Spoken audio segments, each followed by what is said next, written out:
తమను ఆదుకోవాలంటూ ఆటో డ్రైవర్లు యూనియన్ నేతలు ఆందోళన బాటపట్టారు. కరీంనగర్ జిల్లా రామడుగు మండలం గోపాలరావుపేటలో ఆటో డ్రైవర్లు రాస్తారోకో నిర్వహించి ప్రభుత్వానికి వ్యతిరేకంగా నినాదాలు చేశారు.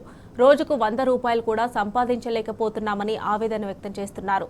కాంగ్రెస్ పార్టీ అధికారంలోకి వచ్చిన వెంటనే ఆటో డ్రైవర్ల పొట్ట మీద కొట్టిందని మండిపడ్డారు. ప్రభుత్వం తమకు ఉపాధి కల్పించాలని డిమాండ్ చేశారు. మా ఆటో కార్మికులందరూ రోడ్డు మీద పడ్డాయి. మా కుటుంబాలన్నీ బయట ఉన్నాయి. కనీసం కరెంటు బిల్లు కట్టుకోవడానికైనా తినడానికైనా మాకు ఏం దొరుకుతలేవు. ప్యాసింజర్లు కూడా ఎక్కడం లేదు. కాబట్టి ఇప్పుడు మహాలక్ష్మి పదవి ఎట్లా పెట్టడం ఫ్రీగా, మా ఆటోలు కూడా ఫ్రీగానే పెడతాం. మాకేమైనా జీవనోపాధి చూపెట్టాలని గవర్నమెంట్ కోరుకుంటున్నాం. మాకు తెలంగాణలో కూడా ఈ వారికి ప్రాబ్లం లేవు కాబట్టి మహాలక్ష్మి పథకం పెట్టిన కాడికి మాకు ఇబ్బంది అవుతుంది. మా బతుకు ధర వెళ్తలేవు. తినేదానికి తిండి లేకుండా, ఇల్లు కిరాయి కట్టకుండా ఉన్నాము. స్కూల్ ఫీజు కట్టాలకుండా బతుకుతున్నాము. మాకు కూడా నెలకు 15,000 20,000 పింఛన్ ఇవ్వగలరు. ఇప్పుడు మాకు ఏదో పని పెట్టి మాకు ఉద్యోగం ఇవ్వగలరు. కాంగ్రెస్ ప్రభుత్వం కోరుకుంటారు. ఇదే అంత విషయం మాకు ఏం లేదు. మహాలక్ష్మి పథకం లేవు మేము.